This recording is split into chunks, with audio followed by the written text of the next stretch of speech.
All right, hi guys. So today we are talking about nouns for our language work.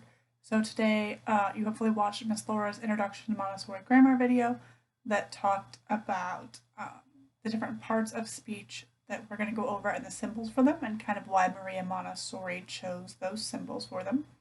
And then we also talked about nouns being a person, place, or a thing and how we could categorize different nouns within each of those categories. And then last video that I made, we talked about common and proper nouns. So how to determine like what those are. In this video, we're going to talk about two more types of nouns. So we're going to go over this here. Abstract and concrete nouns. This is where nouns get a little tricky. So, concrete nouns. We've learned that nouns are a person, place, or a thing. Concrete nouns fits that wonderfully, fits right in there. A concrete noun is a person, animal, place, or thing that you can see, hear, touch, smell, or taste. Great, concrete nouns, beautiful, wonderful. Abstract nouns. Abstract noun is an idea, emotion, feeling, or quality that cannot be detected by the five senses, but is still a noun. So that are things like happiness, sadness, yep, lots of different things. So a word is usually an abstract noun, and you can tell that it is if you think about whether you can hold it or touch it, it's typically a concrete noun. Now, a park is a concrete noun. It's a place. I can't totally just touch the park itself because it's a place, but I can pick things up at the park. I can smell the flowers that are there.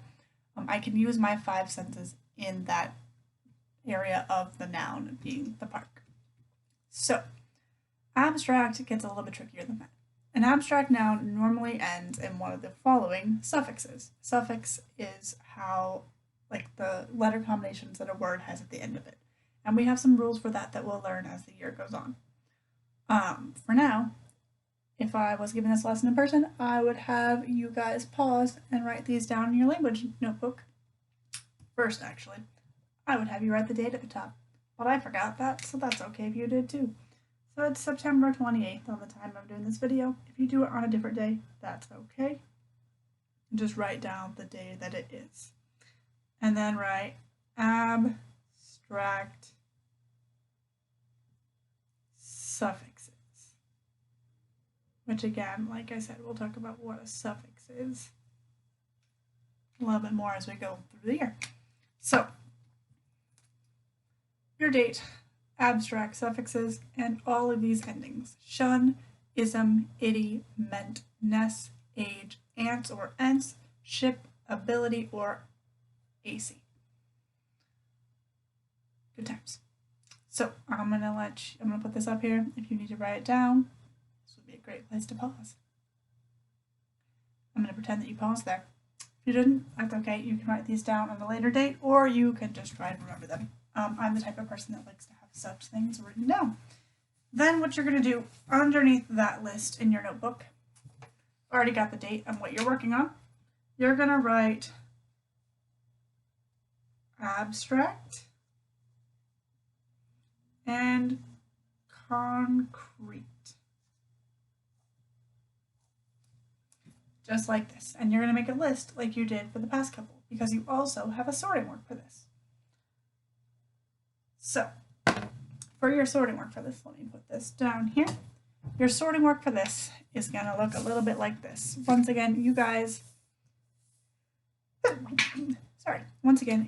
will have more than what I'm going to show you here to put out for your list. I'm just going to get you guys through a couple examples so you know what you're doing, which is how we would do it in person as well. So, I have abstract and concrete. And up here I have my pile of different nouns.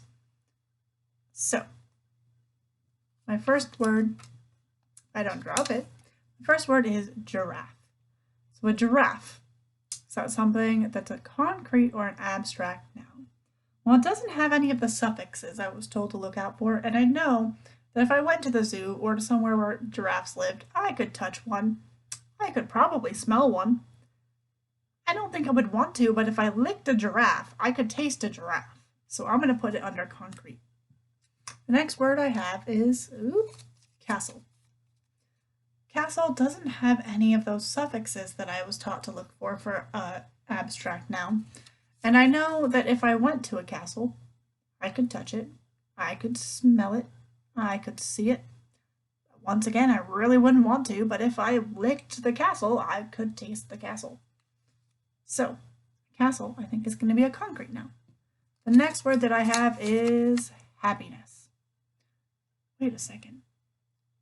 Ness, N-E-S-S, is one of those suffixes that I was told to look out for abstract nouns. But if I really want to double check myself for happiness, is happiness something that I can really touch or smell or taste? Not really.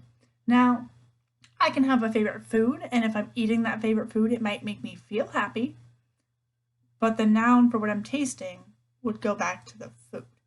So happiness is an emotion. It's something that we have and is a noun, but it doesn't really fit into the same categories as the rest. It's kind of falls a little bit into that thing category, but it's an emotion or an idea of happiness. And it's definitely something that exists because we've all felt happy and it's really awesome. All right, elbow is my next word. Elbow. Well, I look at my elbow. I can touch it. I'm not going to taste it, but I can also see my elbow. So I'm going to go with elbow is concrete. My next word is beauty. So beauty. Beauty doesn't end with any of the suffixes that I have, but that's just for usually something that's a suffix. It doesn't mean for sure that that is not an abstract noun. So beauty. I can say that something is beautiful, but can I touch that idea of beauty? I could think that a flower is beautiful, and I can touch the flower, which would fall under the category of thing, but can I touch the beauty kind of that flower? Not really. So beauty is an abstract noun.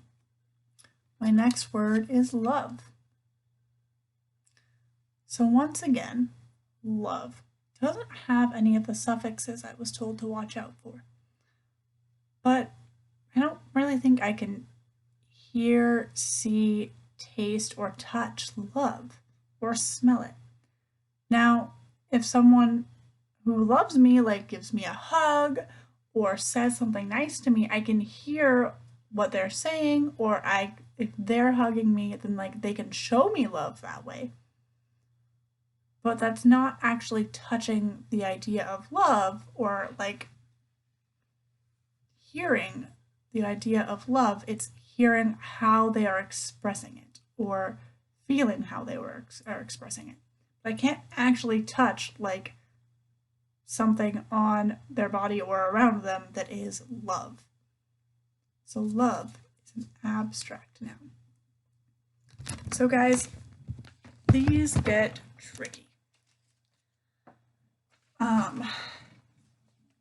So I'm going to have you guys write them down in your notebook, just like you did the rest. So under abstract, I'm going to write happiness.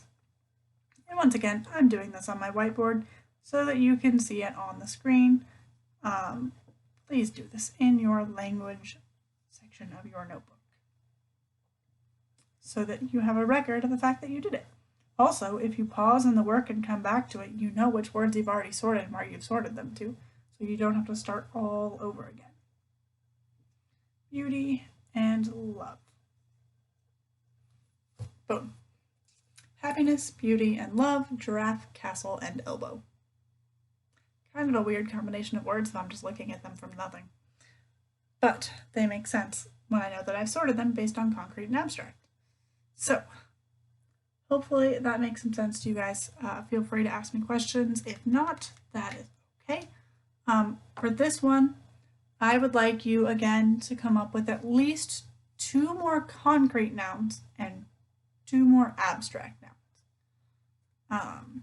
If you really can't, especially with abstract, that is okay. That one gets tricky. But I want you to try to come up with at least 2. And as always, you are welcome to come up with more than 2. That would be awesome. Happy noun work, guys. Have fun.